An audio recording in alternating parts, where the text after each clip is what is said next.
Terus dia juga mangkas anggaran buat pemerintah daerah, nyabut pemberian subsidi. Ministerio de Turismo y Deporte, afuera.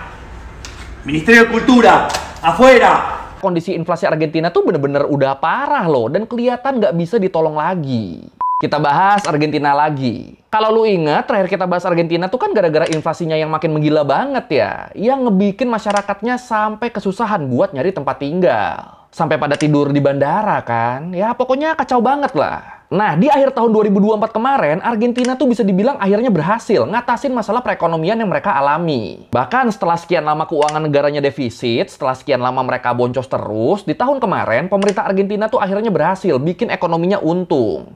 Berhasil surplus mereka. Dan ternyata buat mencapai titik ini, pemerintah Argentina tuh ngelakuin strategi yang apa ya? Ya bisa dibilang cukup ekstrim lah. Dan berkat cara ekstrim ini, pemerintah Argentina tuh sampai dapat pujian dari Donald Trump.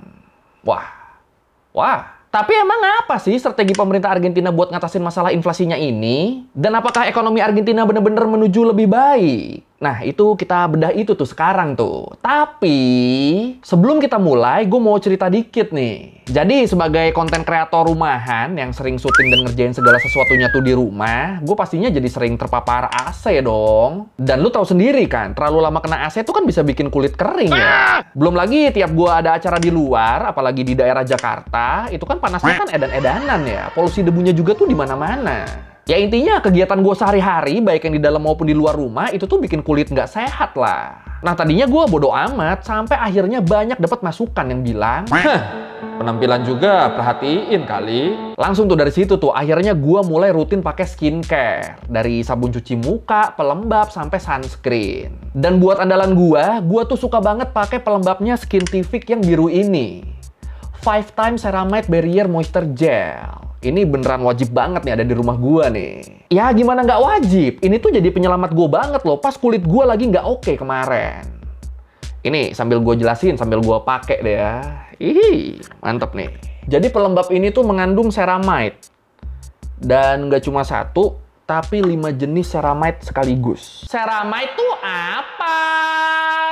Ceramide itu sejenis asam lemak yang terdapat di kulit dan ngebentuk sekitar 50% dari lapisan terluas kulit. Jadi walaupun secara alami ceramide itu bisa diproduksi sama tubuh, tapi paparan polusi sama sinar matahari berlebih itu bisa ngebikin jumlah ceramide di kulit kita tuh jadi berkurang drastis. Dan kalau kita kekurangan ceramide, kulit kita tuh bakal jadi lebih cepat kering, kusam, bahkan sampai iritasi loh. Nah, tapi nggak usah khawatir, soalnya kandungan 5 jenis ceramide di 5 Times Ceramide Barrier Moisture Gel ini tuh bakal ngebantu kulit kita biar kandungan ceramide-nya tetap terjaga dan ngasih perlindungan ke kulit biar kulit tetap lembab. Terus selain itu, 5 Times Ceramide Barrier Moisture Gel ini juga tuh mengandung beberapa bahan lain yang bisa ngejaga kesehatan kulit. Kayak hyaluronic acid buat ngebenerin sel kulit dari dalam, Centella asiatica buat ngatasin inflamasi, sama Merin kolagen buat ngejaga elastisitas kulit dan mencegah penuaan. Jadi sekali kita pakai 5 Times Ceramide Barrier Moisture Gel ini, itu tuh kandungannya tuh bakal ngelindungin kulit kita selama 24 jam. Jadi mau kita pakainya tiap pagi, siang, sore, ataupun malam, itu nggak ada masalah tuh. Karena perlindungannya tuh bener-bener seharian. Mantep juga nih ya. Terus produk ini juga tuh bisa dipakai ke semua jenis kulit dan aman banget kalau mau digabung sama berbagai produk skincare lain. Nah, bentar lagi kan puasa nih. Nah, ini biar pas puasa kulit kita tuh tetap lembab, sehat, dan glowing, ini makin wajib nih buat pakai ceramide ini. Dan kalau kata gue sih, mending beli sekarang deh. Mumpung lagi ada promo, harganya tuh jadi cuma 100 ribuan aja. Lu cek aja deh tuh keranjang YouTube gua sekarang. Dan kalau udah lu cek, langsung lu check out tuh moisturizer andalan gua ini. Pokoknya sejak gua pakai 5 Times Ceramide Barrier Moisture Gel ini, bisa diadu sama opa-opa lah kulit gua lah. Ayo sini, opa, ayo sini. Ya udah kalau gitu, ayo langsung aja kita bahas cara ekstrim pemerintah Argentina buat nanganin masalah inflasinya di Learning by Googling. Ya, kalau kita ngomongin perbaikan kondisi ekonomi Argentina, ini tuh nggak lepas dari kebijakan pemerintah Argentina saat ini ya, yang dipimpin sama Presiden Javier Milei. Javier Milei ini, dia tuh merupakan ekonom sekaligus politikus Argentina yang berhasil kepilih jadi Presiden Argentina di tahun 2023. dan mulai ngejabat di awal tahun 2024. Emang dia tuh backgroundnya apa? Selama ini Javier Milei itu dikenal sebagai politikus sayap kanan penganut ideologi anarko-kapitalis dan doktrin ekonomi laissez-faire. Dua pandangan yang sama-sama ngelihat kalau perekonomian tuh sebaiknya ngikutin hukum pasar alam dan terlepas dari kontrol pemerintah. Jadi segala bentuk intervensi pemerintah di perekonomian, kayak pembatasan harga, bantuan sosial, subsidi segala macem, kalau menurut dua pandangan ini, itu sebaiknya dihapus, sebaiknya nggak ada. Terus pemerintah juga nggak seharusnya ikut campur dan mempengaruhi dinamika pasar. Itu biar masyarakat sendiri aja tuh yang ngebentuk pasar sesuai dengan hukum permintaan dan penawaran ekonomi. Ya, ini pandangan yang berani sih ya. Nah, selama kampanye, Milei itu berkali-kali nyebut kalau dia kepilih, dia bakal ngerombak banyak hal demi ngurangin tingkat inflasi yang udah parah banget di Argentina. Ya, kalau lu inget, kayak yang pernah kita bahas di video ini, di tahun 2023 tuh inflasi Argentina kan bisa dibilang jadi salah satu yang terparah di dunia ya. Yang mana ini ngebikin nilai mata uang Argentina jadi sangat rendah dan ngebikin harga barang-barang jadi pada naik. Dan bener aja, setelah akhirnya dia kepilih dan dilantik jadi presiden di akhir tahun 2023, Javier Milei mulai nerapin beberapa kebijakan ekstrim demi nekan nilai inflasi Argentina. Filosóficamente soy anarcocapitalista. El Estado es el enemigo, es una organización criminal. Oh iya, buat nambahin konteks nih, emang separah apa sih kondisi perekonomian Argentina sebelum Javier Milei ngejabat? Nah, kalau menurut data dari Kementerian Keuangan Argentina, selama lebih dari 10 tahun terakhir, Argentina tuh selalu ngalamin defisit anggaran. Pemasukan negaranya tuh selalu lebih kecil daripada pengeluarannya. Jadi duit pemerintah Argentina tuh selalu kurang buat ngejalanin kebijakan. Gara-gara itu, Bank Sentral Argentina jadi harus nyetak mata uang tambahan demi nutupin anggaran yang defisit ini. Nah, karena Bank Sentral harus nyetak duit terus tiap tahun karena defisit mulu kan anggarannya, akhirnya gara-gara ini nilai peso Argentina jadi turun dan ngebikin harga barang jadi pada naik. Atau ya, simpelnya inflasinya jadi meningkat lah. Bahkan di tahun 2023, kondisi inflasi Argentina tuh bener-bener udah parah loh, dan kelihatan nggak bisa ditolong lagi. Beberapa ahli bahkan nyebut kalau perekonomian Argentina tuh udah diambang hiperinflasi. Dan kondisi ini juga nih yang bikin pemerintahan Javier Milei awalnya tuh sempat diraguin. Banyak yang mikirnya tuh kayak, ini udah separah ini loh kondisinya loh. Emang bisa lo benerin? Nah, itu banyak yang mikir gitu tuh, banyak yang ragu. Ya gimana nggak ragu? Soalnya kan selama ini tiap Argentina punya pemerintahan baru, janji-janjinya tuh kan selalu sama. Janji bakal ngatasin masalah ekonomi yang melanda Argentina. Ngomongnya semua selalu gitu, tapi nggak pernah ada yang ngasih kemajuan. Yang ada malah tambah parah. Makanya akhirnya orang-orang jadi pada mikir, mau Javier Milei atau siapapun yang kepilih, ini nggak akan ada yang berubah nih kondisinya nih. Masih bakal tetap susah kita. Apalagi Javier Milei itu kan secara kepribadian tuh kan emang cenderung ceplas-ceplos dan rada nyentrik gitu kan. Jadinya ya makin banyak nih yang nggak percaya sama dia nih. Jadi ya di awal-awal pemerintahannya emang berat banget nih Javier Milei nih. Nah, waktu akhirnya pemerintahan Javier Milei mulai kerja di bulan Desember 2023, masyarakat Argentina tuh sempat dibuat kaget sama kebijakan ekstrim yang diambil sama si presiden. Kebijakan apa tuh? Simpelnya banget, kebijakan yang diambil sama Presiden Milei adalah strategi berhemat secara ekstrim. Jadi kayak yang gue bilang tadi, selama ini kan beban perekonomian Argentina tuh bisa segede itu soalnya kan pengeluarannya tuh tinggi banget ya. Sampai-sampai pemasukan mereka nggak bisa nutupin pengeluarannya. Jadi kuncinya di pengeluarannya tuh. Pengeluarannya tuh bener-bener kegedean banget. Nah, buat solusi masalah itu, kebijakan Presiden Milei tuh sesimpel ngurangin pengeluaran negara. Jadi pengeluaran yang dia anggap nggak begitu penting dan cuma ngebebanin keuangan negara, itu dia buang tuh, dia potong, dia babat. Nah, penghematan ekstrim Argentina ini tuh termasuk perampingan organisasi pemerintah. Di mana Presiden Milei mutusin buat ngapus 10 kementerian dan nggak ngelanjutin kontrak ribuan pekerja pemerintah. Terus dia juga mangkas anggaran buat pemerintah daerah, nyabut pemberian subsidi, ngehentiin proyek infrastruktur publik, sampai ngebekuin upah dan dana pensiun. Ya, ini bener-bener sangat berhemat ya jatuhnya ya. Gila. Pokoknya semua yang ngebebanin perekonomian negara, potong udah. Apaan nih tunjangan pejabat? Potong. Apaan nih bonus PNS? Potong. Apaan nih gaji pejabat kok gede amat? Potong. Apaan nih dana pensiun PNS kok gede banget? Potong. Apaan nih subsidi-subsidi nih? Potong. Ini berani banget ya. Ministerio de Turismo y Deporte, afuera. Ministerio de Cultura, afuera. Ministerio de Ambiente y Desarrollo Sostenible, afuera. Ministerio de las Mujeres y Género y Diversidad, afuera. Ministerio de Obras Públicas, afuera. aunque te resistas. Nah, ngelihat anggaran main dipotong-potong gini pada kaget lah orang-orang. Tapi walaupun bikin kaget, sebenarnya kebijakan yang diambil sama Presiden Javier Milei ini tuh bisa dibilang sesuai loh sama kampanyenya. Sesuai sama rencana kebijakan yang dia kasih nama Chainsaw Plan, rencana gergaji mesin. Jadi selama masa kampanye, dia tuh emang janji bakal mangkas banyak anggaran yang menurut dia nggak penting. Dia janjinya tuh sambil ngebawa-bawa gergaji mesin gitu. Niat juga nih propertinya nih. Dan bener aja, abis dilantik, langsung tuh Javier Milei ngelakuin perombakan besar-besaran kayak yang gue bilang tadi. Semua anggaran-anggaran yang dianggap gak guna langsung dipotong tuh semuanya tuh. Terus selain itu, selain motong-motong anggaran, di awal masa kerjanya, Javier Milei juga tuh secara sengaja nurunin nilai mata uang peso Argentina. Kenapa malah diturunin? Kalau menurut Economic Observatory disebut, selama ini Bank Sentral Argentina tuh kan selalu berusaha ngebikin nilai peso Argentina naik ya. Walaupun nilai sebenarnya di pasar internasional itu tuh terus-terusan turun. Dan mungkin ini terasa sebagai langkah yang wajar ya. Ya namanya bank sentral kan pasti dia bakal terus berusaha buat naikin nilai mata uangnya dong. Tapi ternyata ini malah jadi bumerang nih. Gara-gara kondisi Argentina yang selalu ngalamin defisit anggaran dan gara-gara tingkat inflasinya yang tinggi. Gara-gara ini Bank Sentral Argentina jadi harus ngelakuin banyak cara buat nahan merosotnya nilai mata uang mereka. Cara-caranya tuh kayak nerapin pajak ekspor, pembatasan impor kuantitatif, sampai ngebikin suku bunga real jadi negatif. Nah, kebijakan-kebijakan ini tuh akhirnya ngebikin investor jadi males buat investasi di Argentina.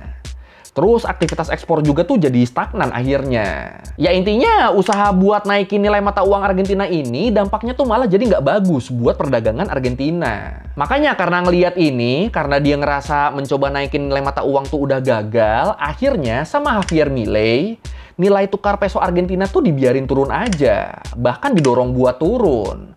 Biar nilainya makin mendekati nilai real di pasar uang. Jadi karena terbukti selama ini nyoba naikin malah bikin rugi kan, akhirnya sama dia ya udahlah kita bikin turun dulu aja. Ayo kita dorong deh biar turun deh, malah gitu tuh. Terus hasilnya gimana?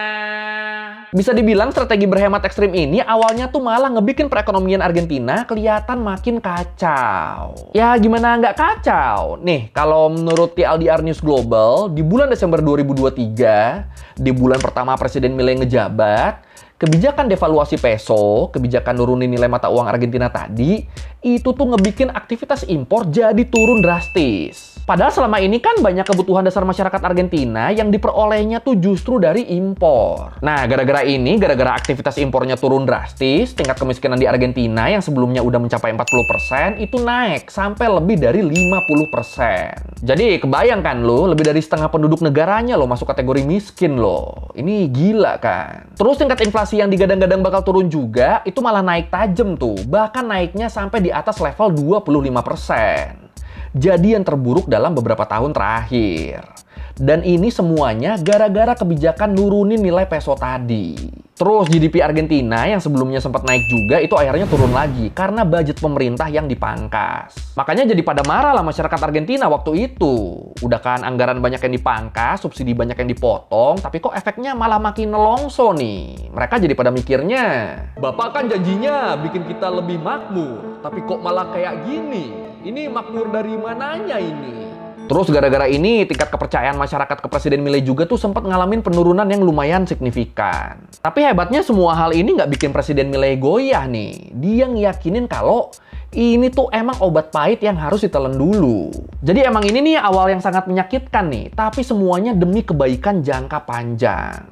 But with more than 40% of Argentines living in poverty, there is a new kid on the block who doesn't look or speak like any other politician.